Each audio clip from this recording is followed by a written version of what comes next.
Hello and welcome to my movie analysis on the movie Holes, a Disney production released in 2003 that is based off a book under the same name. Now, I do not have the ability to have a PowerPoint behind me, but hopefully this will be fine.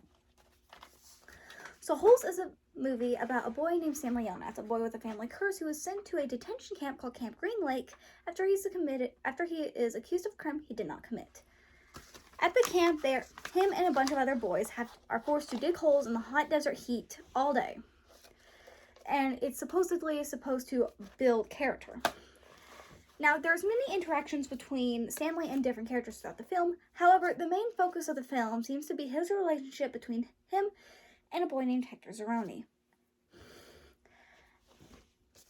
Now, in the beginning of the film, you can see there seems to be a bias against Hector, as many of the counselors stereotype him as stupid as he refuses to communicate with anyone, and the social network of the camp also seems to avoid him and basically don't seem to interact with him, which would in turn affect anyone else's perception on whether or not they would want to hang out with him as well. However, it's because of Stanley that Hector is able to open up. He is able to communicate with others and is able to form a genuine friendship between the two. Now, the two have a very platonic relationship, as in a relationship that has a relationship that is basically between friends and that has basically nothing sexual to it.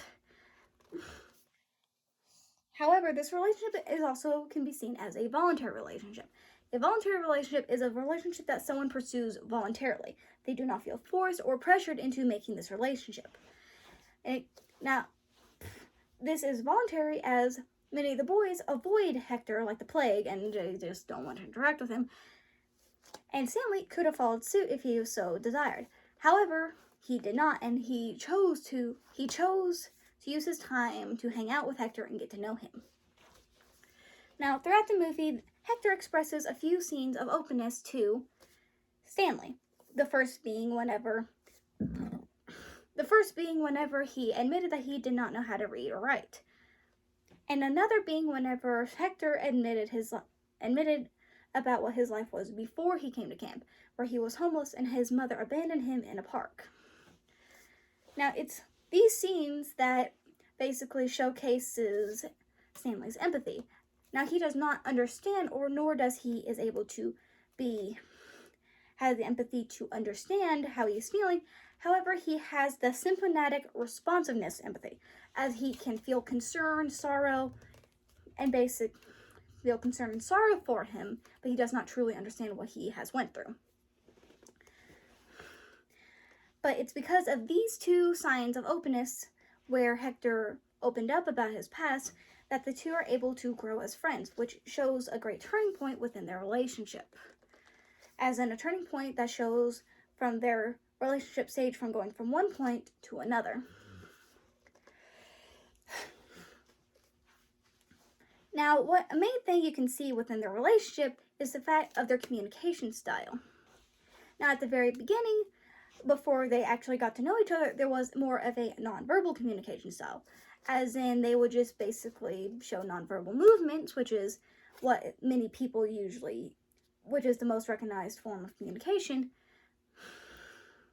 which is how they communicate before they truly began to communicate within the style that they both showed throughout the rest of the movie, also known as the direct communication style, where they are direct about their intentions and basically they're very direct with each other and they do not sugarcoat anything, they're very direct. Like an example being whenever Hector admitted that he believes that it is his fault why Stanley was sent to camp in the first place, as it was Hector who stole the shoes that Stanley was accused of stealing. When he threw them, they landed on Stanley. And Stanley was the one found with them, so he was sent to camp because of that. Now, it's because he was direct and did not sugarcoat anything that this could contribute to why Stanley did not seem to really get upset. He considered it fate that the two met.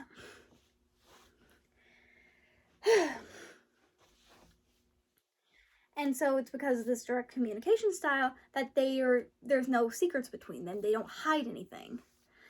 But this is a good movie that shows the different aspects of a communication. communication between two boys and all the different aspects of relationship. There is many more aspects to go into,